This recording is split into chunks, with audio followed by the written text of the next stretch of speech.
Hello students, welcome back to AS Tutorials. Today we are continuing our second chapter from civics, that is what is democracy, why democracy. So students, ये chapter हम लोग इसमें से दोनों questions complete कर चुके हैं. हमने देखा कि democracy क्या है and why we are accepting democracy. So एक बार क्विक रिव्यू लेते हैं and then उसके बाद chapter का जो final part है ब्रॉडर मीनिंग ऑफ डेमोक्रेसी उसको कंप्लीट करते हैं. सो हमने पढ़ा था about democracy. We started with a definition. हमने एक सिंपल से डेफिनेशन से डेमोक्रेसी की शुरुआत की थी एंड देन फाइनली हमने उसको कंक्लूड किया था with some of the features. So हमारा डेफिनेशन क्या था, सी ब्लैक वर्ड्स में लिखा हुआ है, ब्रॉड लेटर्स में यहाँ पे दिया हुआ है हमें कि डेमोक्रेसी क्या है. It is a form of government in which the rulers are elected by the people. Democracy क्या है?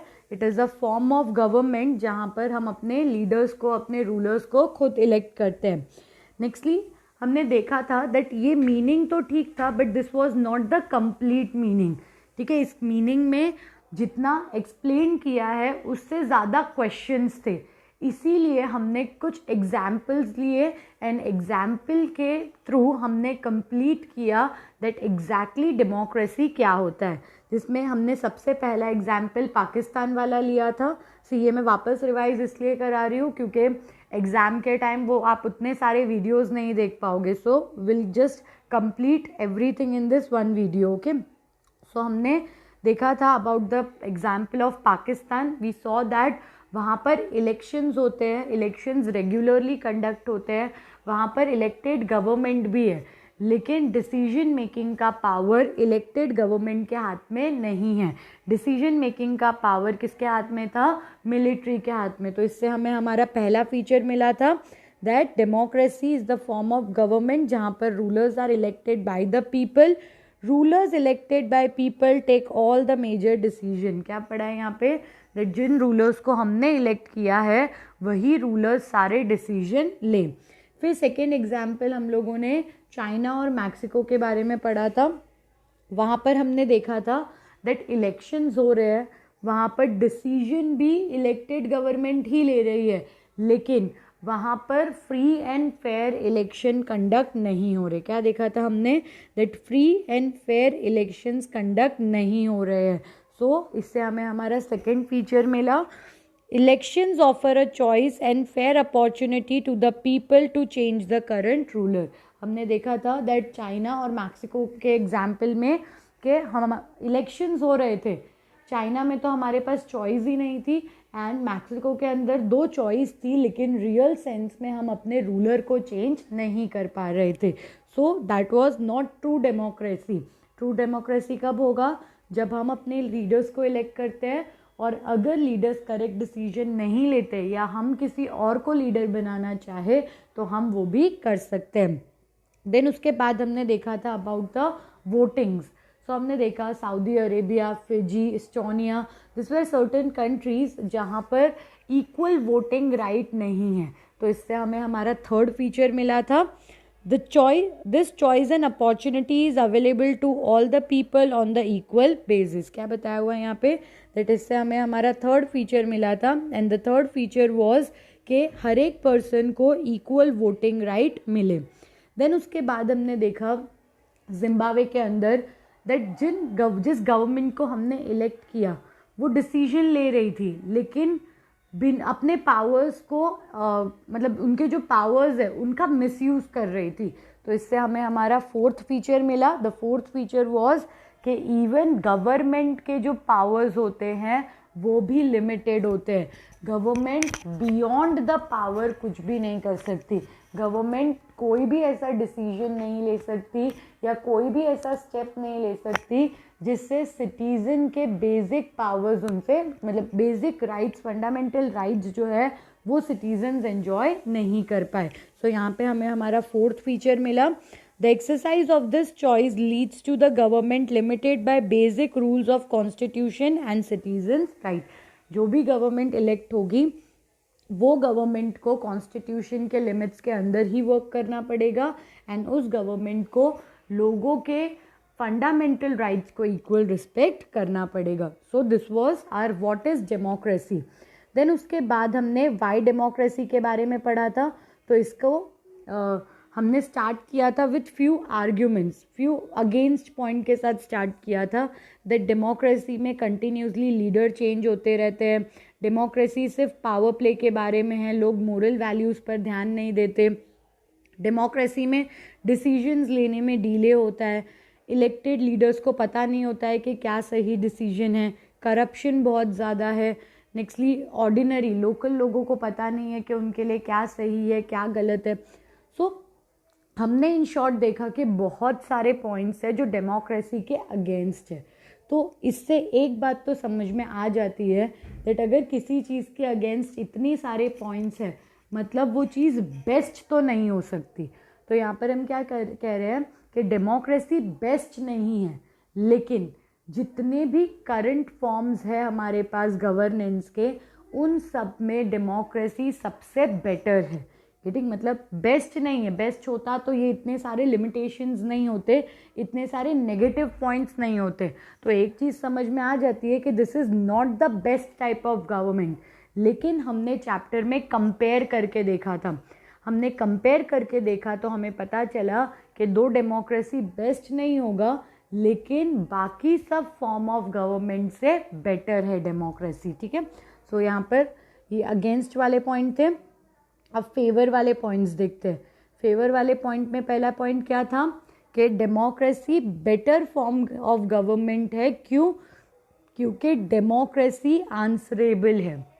इसमें हमने चाइना की फेमाइन का एग्जाम्पल लिया था कि उस टाइम पर इंडिया चाइना दोनों के सिचुएशन सेम थे, लेकिन उसके बावजूद भी इंडिया को ऐसा फेमाइन फेस नहीं करना पड़ा.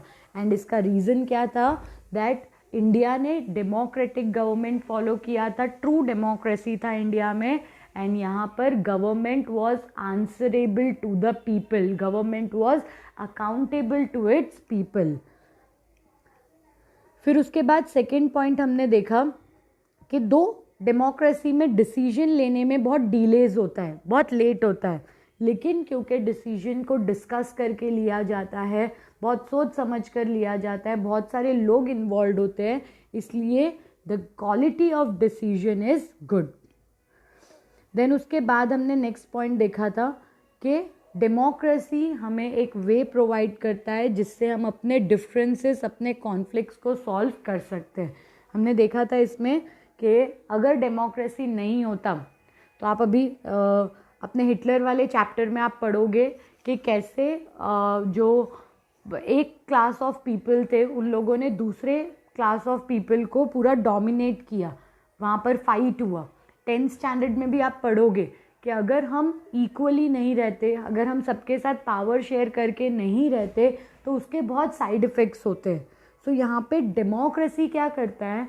डेमोक्रेसी हमें एक वे प्रोवाइड करता है जिससे हम लोग पीसफुली एक साथ रह सकते हैं. और इंडिया जैसी कंट्री के लिए डेमोक्रेटिक गवर्नमेंट बहुत ज़रूरी है, क्योंकि इंडिया के अंदर बहुत अलग लैंग्वेज, रिलीजन, कास्ट, बहुत अलग अलग लोग रहते हैं. तो ऐसे टाइम पर डेमोक्रेसी होना बहुत ज़रूरी है, क्योंकि डेमोक्रेसी हमें चांस देता है कि हम अपने डिफरेंसेस, अपने कॉन्फ्लिक्ट्स को रिजॉल्व करके एक साथ में एक ही कंट्री के अंदर रह सकें. नेक्स्ट पॉइंट था हमारा democracy enhance the dignity of people. यहाँ पर रिच, पुअर, एजुकेटेड, अनएजुकेटेड हर एक पर्सन को इक्वल स्टेटस प्रोवाइड किया जाता है. तो इससे हमें एक चीज़ समझ में आती है कि दो डेमोक्रेसी में लिया हुआ डिसीजन गलत होगा, हो सकता है, लेकिन उस डिसीजन को कौन लेता है? उस कंट्री के लोग लेते हैं. गेटिंग? यहाँ पर सिटीजन्स को सबसे ज़्यादा इम्पोर्टेंस दिया जाता है. एंड लास्टली हमने पढ़ा था दैट डेमोक्रेसी में वी हैव द चांस कि हम अपने मिस्टेक्स को करेक्ट कर सकते हैं. आइदर अगर किसी लीडर ने गलत डिसीजन लिया है तो वो अपने डिसीजन को चेंज कर सकता है, और अगर वो डिसीजन चेंज नहीं कर रहा है तो हमारे पास डेमोक्रेसी में इतना पावर भी होता है सिटीजन्स के पास कि वो अपने रूलर को ही चेंज कर सकते हैं. ठीक है. सो ये हमारा वाई डेमोक्रेसी का पार्ट कंप्लीट हुआ. अब हम अपना नेक्स्ट टॉपिक और इस चैप्टर का लास्ट टॉपिक स्टार्ट करेंगे, broader meaning of democracy. Democracy क्या है, डेमोक्रेसी क्यों एक्सेप्ट करते हैं हम लोग, ये सब हम पढ़ चुके हैं। अब हमारा लास्ट टॉपिक क्या आता है कि डेमोक्रेसी का एग्जैक्ट मीनिंग, या हम कह सकते हैं कि वो डेफिनेशन तो हमने पढ़े, बट रियलिटी में हम इसको इम्प्लीमेंट कैसे करते हैं। So we will go through the broader meaning of democracy. In this chapter, we have considered the meaning of democracy in a limited and descriptive sense. We have understood democracy as a form of government. This way of defining democracy helps us to identify a clear set of minimal features that a democracy must have. The most common form that democracy takes in our time is of representative democracy. You have already read about this in the previous classes. In the country we call democracy, all the people do not rule. A majority is allowed to take decision on behalf of all the people. Even the majority does not rule directly. The majority of people rule through their elected representative. This becomes necessary because modern democracy involves such a large number of people that it is physically impossible for them to sit together and take a collective decision. Even if they could, the citizen does not have the time, the desire, or the skill to take part in the decision. This gives us a clear but a minimal understanding of democracy. This clarity helps us to distinguish democracy from non-democracies, but it does not allow us to distinguish between a democracy and a good democracy.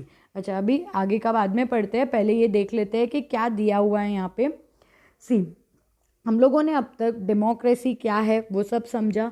अभी जितना हमने study किया है उससे हम लोग ये तो फाइंड आउट कर सकते हैं कि कौन सी कंट्री डेमोक्रेटिक है और कौन सी कंट्री डेमोक्रेटिक नहीं है. मतलब हमारी जो लर्निंग है, हमने जो एग्जाम्पल्स देखे, जो फीचर्स देखे, उन सब के थ्रू हम लोग आइडेंटिफाई कर सकते हैं.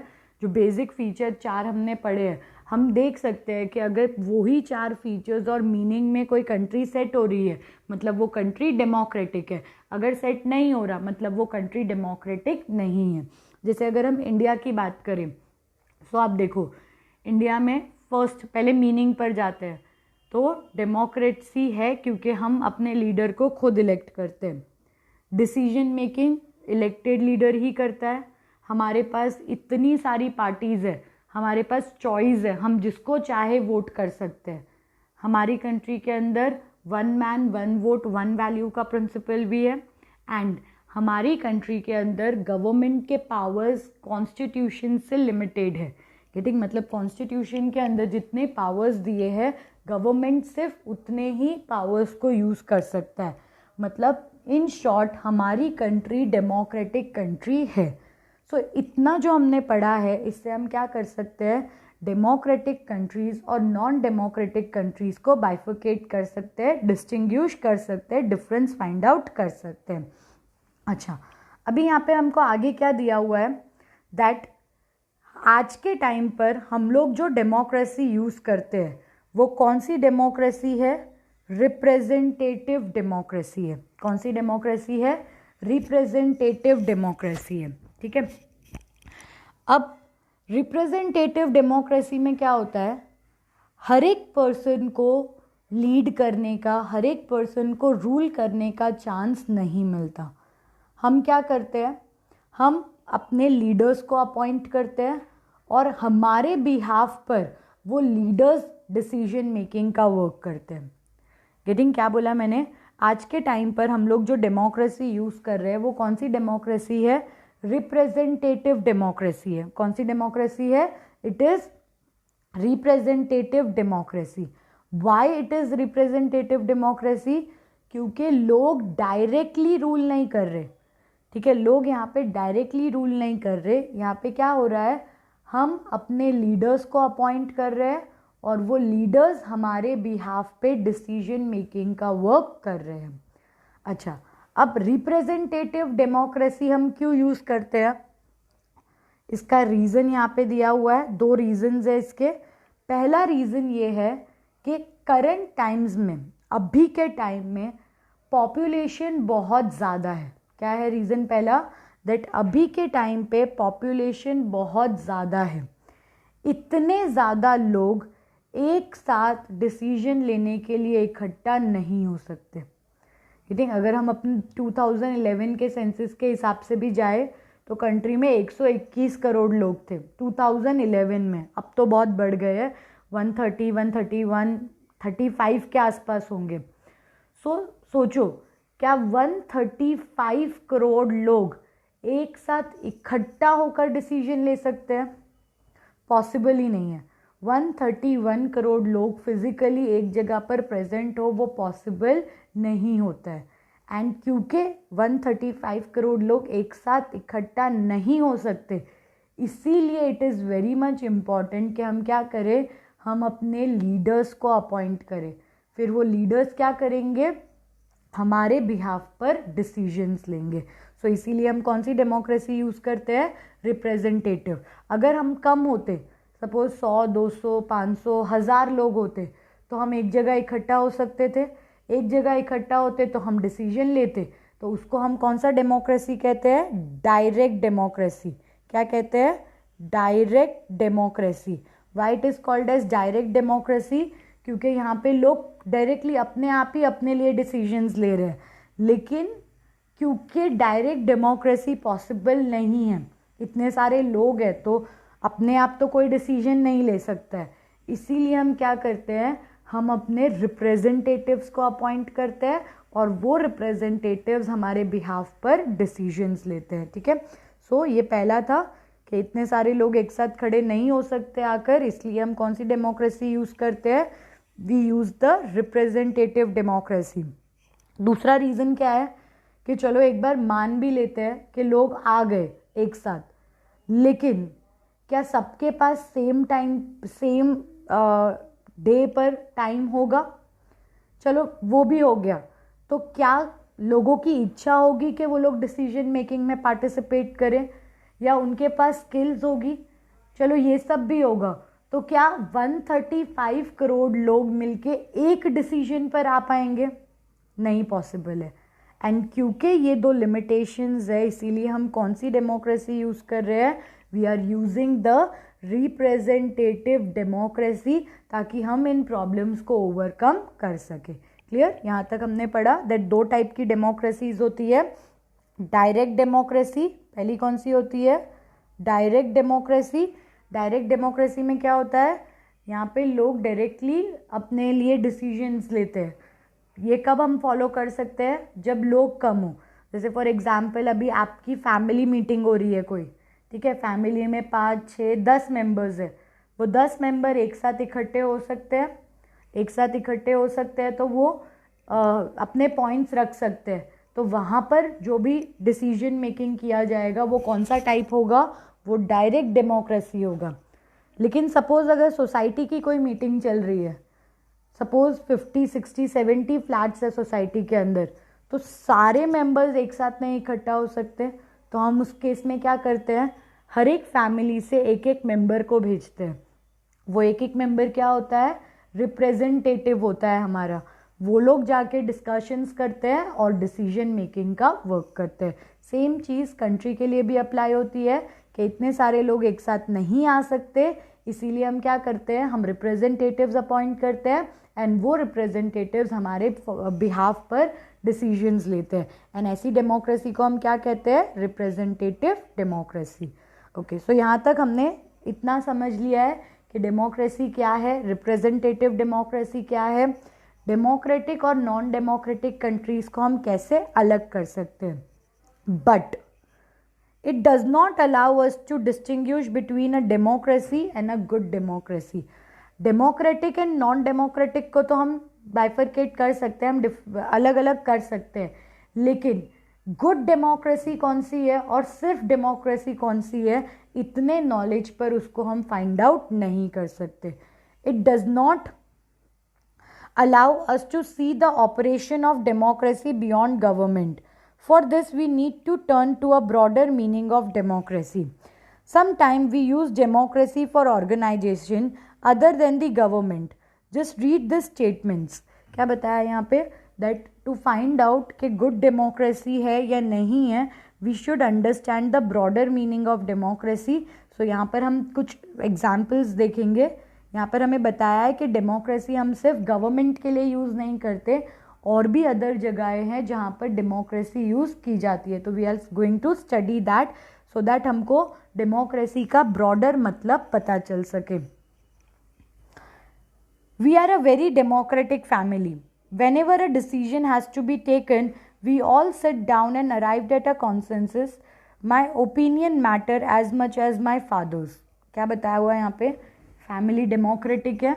जब भी कुछ डिसीजन लेना होता है सब साथ में बैठकर मिलकर डिसीजन लेते हैं. एंड यहाँ पे स्टूडेंट क्या बोल रहा है कि जितना मेरे फादर का ओपिनियन मैटर करता है उतना ही मेरा भी ओपिनियन मैटर करता है. ठीक है. दूसरा, I don't like teachers who do not allow students to speak and ask question in the class. I would like to have teacher with democratic temperament. अच्छा, temperament. यहाँ पे क्या बताया है, what the student is saying, कि जो teachers class में students को बोलने नहीं देते या उनको क्वेश्चंस नहीं पूछने देते, मुझे वैसे टीचर्स नहीं पसंद. मैं क्या चाहता हूँ, आई वुड लाइक कि टीचर्स भी डेमोक्रेटिक तरीका अपनाएं. डेमोक्रेटिक तरीका अपनाएं इसका मतलब क्या हो गया कि teachers should allow the students to speak. उनको क्वेश्चन पूछने के लिए अलाउ करना चाहिए. देखो समझ में आ रहा है, यहाँ पे कुछ कुछ पॉइंट्स पर मैं ज़्यादा प्रेशर डाल रही हूँ. पहला मैंने उस पर डाला था, my opinion matter as much as my father's. मतलब यहाँ पर एक चीज़ पता चल गई कि हर एक पर्सन का ओपिनियन मैटर करता है. दूसरा हमको क्या पता चला कि डेमोक्रेटिक टेम्परामेंट होना चाहिए. They should allow student to ask questions. मतलब दूसरा क्या पता चल गया कि डेमोक्रेसी में we should be allowed to speak and ask the question. One leader and his family members decide everything in this party. How can they talk of democracy. अच्छा, अब यहाँ पे क्या बताया, एक नॉर्मल कोई न्यूज़ देखा होगा बच्चे ने और डेमोक्रेसी का चैप्टर पढ़ा होगा, तो वो क्या बोल रहा है कि एक ही लीडर और उसकी फैमिली मिलके डिसाइड करती है कि डिसीजन क्या होगा. तो इसको हम डेमोक्रेसी कैसे बोल सकते हैं. गेटिंग, मतलब यहाँ पर हमें कुछ टॉपिक्स दिए, कुछ शॉर्ट कन्वर्सेशंस दिए हुए हैं जिससे हमें डेमोक्रेसी क्या है एग्जैक्टली वो समझ में आ सके. यहाँ पर पहले पॉइंट से क्या समझ में आता है कि डेमोक्रेसी में सबका ओपिनियन मैटर करता है. दूसरा हमें क्या समझ में आता है कि डेमोक्रेसी में we should be allowed to ask question. हम जो क्वेश्चन पूछना चाहे हम वो पूछ सकते हैं and government should answer those question. And lastly क्या बोला हुआ है कि अगर किसी भी कंट्री में एक लीडर या उसकी फैमिली ही सब कुछ डिसाइड कर रहे हैं, मतलब वो ट्रू सेंस में डेमोक्रेसी नहीं है. This way of using the word democracy go back to its basic sense of method of taking decisions. A democratic decision involves consultation with and consent of all those who are affected by that decision. Those who are not powerful have the same say in taking the decision as those who are powerful. This can apply to a government or a family or any other organization. Thus, democracy is also a principle that can be applied to any sphere of life. क्या बताया हुआ है यहाँ पे, that democracy के अंदर हम लोग डिसीजंस लेते टाइम हर एक पर्सन के कंसेंट, हमारे लिए हर एक पर्सन का कंसेंट इम्पॉर्टेंट है. अगर आपकी फैमिली में कोई डिसीजन लिया जा रहा है और अगर आप उस डिसीजन से अफेक्ट होने वाले हो या वो डिसीजन आपके रिलेटेड लिया जा रहा है, तो you have the right to speak. Getting, तो इन द सिमिलर मैनर अगर कंट्री की गवर्नमेंट कोई डिसीजन ले रही है और वो डिसीजन ऑब्वियसली किसको अफेक्ट करने वाला है, आपको अफेक्ट करने वाला है, so you have the right to speak, you have the right कि आपको भी डिसीजन मेकिंग में इन्वॉल्व किया जाए. इससे एक चीज़ समझ में आती है हमें कि डेमोक्रेसी सिर्फ गवर्नमेंट के लिए यूज़ नहीं होता है. डेमोक्रेसी को हम रेगुलर लाइफ के अंदर भी यूज़ कर सकते हैं। जैसे अगर आप लोग मिलके फ्रेंड्स कुछ डिसाइड करते हो तो वहाँ पर भी आप क्या करते हो, सपोज 2 ओपिनियंस है आपके पास, 2 ऑप्शंस है आपके पास, तो आप क्या करते हो, आप वोट करते हो, मेजॉरिटी जो होगा फिर आप लोग वो ऑप्शन फॉलो करते हो। सो सेम चीज़ कहाँ पर होती है, गवर्नमेंट के अंदर भी होती है। हमारे पास इतने सारे लीडर्स होते हैं, हम वोट करते हैं, जिस लीडर को ज़्यादा वोट्स मिलते हैं, जिसको मेजॉरिटी मिलती है, वो लीडर हमें गवर्न करता है। सो यहाँ पर हमें क्या बताया है कि डेमोक्रेसी को हम अपनी लाइफ के स्मॉल डिसीजंस के अंदर भी यूज़ करते हैं एंड साथ साथ में गवर्नमेंट के लिए भी यूज़ किया जाता है। Sometimes we use the word democracy not to describe any existing government, but to set up an ideal standard that all democracy must aim to become. True democracy will come to this country only when no one goes hungry to bed. In a democracy, every citizen must be able to play equal role in decision making. For this, you don't need just an equal right to vote. Each citizen need to have equal information, basic education, equal resources and lot of commitments. क्या बताया हुआ है यहाँ पे, that democracy के अंदर हम लोग सिर्फ अभी क्या डेमोक्रेसी है, क्या हो रहा है, वो यूज़ नहीं करते, उसके लिए यूज़ नहीं करते। बहुत बार हम क्या होना चाहिए उसके लिए भी डेमोक्रेसी जैसा वर्ड यूज़ कर लेते हैं। हम बोलते हैं ना कि ट्रू इंडिपेंडेंस, ट्रू फ्रीडम कब मिलेगी, जब सब इक्वल है, जब कंट्री में कास्ट सिस्टम ख़त्म हो जाएगा, जब लोगों को जॉब मिलेगा, ऐसा बोलते हैं। इन द सिमिलर मैनर बहुत सारे लोग ये भी बोलते हैं कि ट्रू डेमोक्रेसी कब आएगा, जब हर एक पर्सन को फूड मिलेगा। मतलब आइडल टाइप ऑफ डेमोक्रेसी यहाँ पे क्या हो गया, जब हर एक पर्सन को फूड मिलेगा तो ही हम कह सकते हैं कि कंट्री एक गुड डेमोक्रेटिक कंट्री है। वरना हम क्या कहेंगे कि हम सिर्फ डेमोक्रेसी के प्रिंसिपल्स को फॉलो कर रहे हैं, हम ट्रू सेंस में डेमोक्रेटिक नहीं है। ये ओपिनियन है, सबका अलग अलग ओपिनियन होता है। तो यहाँ पर भी बस एक ओपिनियन दिया है कि गुड डेमोक्रेसी कब होगा, जब एवरीवन गेट द फूड। दूसरा क्या दिया है, गुड डेमोक्रेसी कब होगा, जब हर एक सिटीजन इम्पॉर्टेंट रोल प्ले करता है, सिर्फ इलेक्शंस में नहीं, सिर्फ वोट के टाइम पर नहीं, हर एक टाइम पर हर एक पर्सन को इक्वल अपॉर्चुनिटी मिलती है, राइट टू एजुकेशन मिलता है, सबके पास इंफॉर्मेशन होती है, सबके पास रिसोर्सेस होते हैं, तब हम कहेंगे कि कंट्री ट्रूली डेमोक्रेटिक कंट्री है। देखो व्हाट इज डेमोक्रेसी में हमने सिर्फ बेसिक प्रिंसिपल्स पढ़े थे, हाँ, कि क्या क्या होना चाहिए। अब यहाँ पर हम क्या पढ़ रहे हैं कि एक गुड डेमोक्रेटिक कंट्री कैसी होनी चाहिए। गेटिंग, पहला स्टेप क्या होता है किसी भी कंट्री के लिए, डेमोक्रेटिक बनना। दूसरा स्टेप क्या होता है, गुड डेमोक्रेसी। गेटिंग, सो हमने बेसिक स्टेप क्या है वो पढ़ लिया। अब ये जो हम ब्रॉडर मीनिंग पढ़ रहे हैं, इसमें हम क्या सीख रहे हैं कि एक कंट्री गुड डेमोक्रेटिक कंट्री कैसे बन सकती है। तो गुड डेमोक्रेटिक कंट्री कैसे बन सकती है, जहाँ पर हर एक पर्सन को बोलने का चांस मिले, रिच हो या पुअर हो, सबके पास इक्वल पावर्स हो, तो हम कहेंगे कि कंट्री एक गुड डेमोक्रेटिक कंट्री है।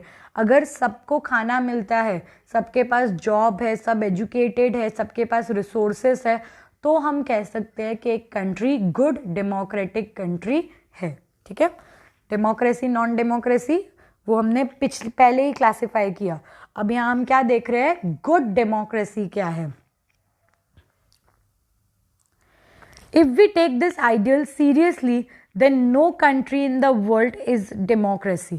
क्या बताया कि पिछले जो 2 आइडल्स हमने लिए कि सबको खाना मिलना चाहिए, सबके पास इक्वल रिसोर्स होने चाहिए, सब एजुकेटेड होने चाहिए, कोई पुअर नहीं होना चाहिए। अगर हम उन आइडियल्स को सामने रखें, अगर उसको हम अपना बेंचमार्क बना दे, अगर हम उससे अपनी कंट्री को या वर्ल्ड की किसी भी कंट्री को मेजर करें, तो वर्ल्ड की कोई कंट्री डेमोक्रेटिक नहीं होगी। ठीक है, कोई भी कंट्री ट्रू डेमोक्रेसी नहीं होगी, गुड डेमोक्रेसी नहीं होगी। If we take this ideal seriously, then no country in the world is democracy. Yet an understanding of democracy as an ideal reminds us of why we value democracy. It enables us to judge an existing democracy and identify its weaknesses. It helps us to distinguish between a minimal democracy and a good democracy. क्या दिया हुआ है यहाँ पे, that हमने जो पिछले 2 point पढ़े, हंगर वाला और रिसोर्स वाला, अगर हम उसके साथ कंपेयर करें तो वर्ल्ड की कोई भी कंट्री डेमोक्रेटिक कंट्री नहीं है. लेकिन आगे क्या दिया हुआ है कि this is important to democracy, क्योंकि डेमोक्रेसी हमें अलाउ करता है कि हम फाइंड आउट कर सके कि हमारी कंट्री किस पोजीशन पर है और हम उसको बेटर कैसे बना सकते हैं, उसकी वीकनेसेस क्या है हम वो फाइंड आउट कर सकते हैं. एंड हम फाइंड आउट कर सकते हैं कि उन वीकनेसेस को हमें कैसे ओवरकम करना है. गेटिंग, अगर आप बाकी किसी भी फॉर्म ऑफ गवर्नमेंट के अंदर रहते हो, अगर आप डिक्टेटरशिप के अंडर हो, मिलिट्री रूल के अंडर हो, तो वहाँ पर तो आप वीकनेस के बारे में बोल भी नहीं सकते हो. गेटिंग, डेमोक्रेसी में you can speak about the weakness openly, और उन वीकनेसेस के ऊपर हम बात करके, उनको डिस्कस करके उन वीकनेसेस को ओवरकम करने का ट्राई कर सकते हैं. गेटिंग, हम लोग अभी तक गुड डेमोक्रेसी नहीं है. हम क्या, वर्ल्ड की कोई कंट्री गुड डेमोक्रेसी नहीं है. कब गुड डेमोक्रेसी बनेगा? जब कंट्री में कोई पुअर नहीं है, सब एजुकेटेड है. गेटिंग, सबके पास इक्वल रिस्पेक्ट है, पावरफुल नॉन पावरफुल सब एक ही स्टेटस पर है, तो गुड डेमोक्रेसी होगा. और इस हिसाब से अगर हम कंपेयर करें तो वर्ल्ड की कोई कंट्री गुड डेमोक्रेसी नहीं है. सो यहाँ पर हम लोग क्या बात कर रहे हैं, दैट डेमोक्रेसी बाकी अदर फॉर्म से बेटर क्यों है? क्योंकि डेमोक्रेसी में हम कम से कम अपने वीकनेसेस को डिस्कस कर सकते हैं. डिक्टेटरशिप में आप ये नहीं बोल सकते, मिलिट्री रूल में आप नहीं बोल सकते कि रूल सही नहीं है, रूलर गलत है, आप ओपनली ये सब बातें नहीं बोल सकते. लेकिन डेमोक्रेसी में आप ओपनली इन बातों को बोल सकते हो, क्रिटिसाइज कर सकते हो, और साथ साथ में गवर्नमेंट इन बातों के ऊपर डिसीजंस लेकर इसको इम्प्रूव भी कर सकती है. मतलब डेमोक्रेसी हमें अलाउ करता है कि हम अपनी वीकनेसेस को आइडेंटिफाई करें एंड देन उन वीकनेसेस को हम ओवरकम भी कर पाए. In this book, we do not deal much with the expanded notion of democracy. Our focus here is with some core institutional feature of democracy as a form of government. Next year, you will read more about a democratic society and a way of evaluating our democracy. At this stage, we just need to note that democracy can apply to many spheres of life and that democracy can take many forms. There can be various ways of taking decision in a democratic manner as long as the basic principles of consultation on equal basis is accepted. The most common form of democracy in today's world is rule through people's elected representative. We shall read more about that in chapter 4. But if the community is small, then there can be other way of taking democratic decisions. All people can sit together and take decisions directly. This is how Gram Sabha would work in village. Can you think of some other democratic way of making decisions? Okay, क्या बताया हुआ है यहाँ पे, that इस chapter में हम और डिटेल में नहीं जाएंगे कि गुड डेमोक्रेसी क्या है, बैड डेमोक्रेसी क्या है. हमें बस इस चैप्टर में क्या फाइंड आउट करना था कि डेमोक्रेसी क्या होती है, हम डेमोक्रेसी यूज़ क्यों करते हैं, एंड कुछ बेसिक गुड डेमोक्रेसी के प्रिंसिपल्स हमको पढ़ने थे. नेक्स्टली अब क्या दिया हुआ है यहाँ पे कि इस बुक के अंदर हम खाली इंस्टीट्यूशंस के बारे में पढ़ेंगे. हम देखेंगे डिफरेंट गवर्नमेंट इंस्टीट्यूशन जो डेमोक्रेटिकली वर्क करते हैं. 10th स्टैंडर्ड में हम देखेंगे डेमोक्रेसी का डीपर मीनिंग.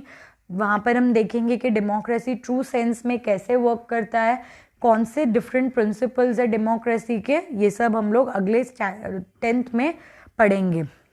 अच्छा, अभी यहाँ पे नेक्स्टली हमको क्या बताया हुआ है कि मैंने आपको ऑलरेडी ये बात बताई है कि अभी क्योंकि पॉपुलेशन ज़्यादा है, हम कौन सा डेमोक्रेसी यूज़ करते हैं, रिप्रेजेंटेटिव डेमोक्रेसी, बट अगर पॉपुलेशन कम होगा तो हम कौन सा डेमोक्रेसी यूज़ कर सकते हैं, डायरेक्ट डेमोक्रेसी यूज़ कर सकते हैं। इवन आपकी फैमिली के अंदर जो डिसीजंस लिए जाते हैं वो कौन से टाइप के हो गए, वो डायरेक्ट डेमोक्रेसी हो गए, क्योंकि वहाँ पर सब लोग मिलकर डिसीजंस लेते हैं। This also means that no country is perfect democracy. The feature of democracy that we discussed in this chapter provide only the minimum conditions of a democracy. That does not make an ideal democracy. Every democracy has to try to realize that ideals of democratic decision making. This cannot be achieved once and for all. This requires a constant efforts to save and strengthen democratic forms of decision making. What we do as citizens can make a difference to making a country more or less democratic. This is the strength and the weakness of the democracy. The fate of the country depends not just on what the rulers do, but mainly on what we as the citizens do. This is what distinguishes democracy from other governments. Other forms of government like monarchy, dictatorship, or one-party rule do not require all citizens to take part in politics. In fact, most non-democratic government would like citizens not to take part in politics. But democracy depends on active political participation by all the citizens. That is why a study of democracy must focus on democratic politics. क्या बताया हुआ है यहाँ पे, that जो ideal sense हमने पढ़ा उस हिसाब से कोई भी कंट्री परफेक्ट डेमोक्रेसी नहीं है। ठीक है, यहाँ पर हमने सिर्फ क्या देखा है कि बेसिक चीज़ें क्या होनी चाहिए और हर डेमोक्रेसी को ट्राई आउट करना चाहिए कि वो ज़्यादा से ज़्यादा बेटर फॉर्म में आ पाए, गेटिंग पुअर्स को फूड प्रोवाइड कर पाए, डिसीजन मेकिंग और बेटर कर सके, लोगों को एम्प्लॉयमेंट अपॉर्चुनिटीज़ मिले, सबको इक्वल राइट्स मिले। इन सब चीज़ों के लिए हर एक कंट्री को ट्राई आउट करते रहना चाहिए। नेक्स्टली यहाँ पे क्या बताया हुआ है कि डेमोक्रेसी में सब कुछ किस पर डिपेंड करता है, सिटीजन्स के ऊपर डिपेंड करता है। अगर हम बाकी अदर फॉर्म्स देखेंगे तो वहाँ पर everything depends upon the ruler, और रूलर्स नहीं चाहते कि सिटीजन्स डिसीजन मेकिंग में पार्टिसिपेट करें। लेकिन डेमोक्रेसी के अंदर everything is decided by the citizens. मतलब जितना रिस्पॉन्सिबल एक रूलर होता है डिसीजन के लिए, उससे कहीं ज़्यादा रिस्पॉन्सिबल कौन होते हैं, सिटीजन्स होते हैं। सो सिटीजन्स के पास पावर है एंड सिटीजन्स शुड अंडरस्टैंड के उस पावर को उनको किस तरह से यूटिलाइज करना है। सो यहाँ पे हमारा चैप्टर ख़त्म होता है। पूरे चैप्टर में हमने सिर्फ 3 टॉपिक्स पढ़े हैं। डेमोक्रेसी क्या है, डेमोक्रेसी बाकी फॉर्म से बेटर क्यों है, एंड एक गुड डेमोक्रेसी क्या होता है। ठीक है, सो यहाँ पर हम अपना चैप्टर ख़त्म करते हैं। Thank you students.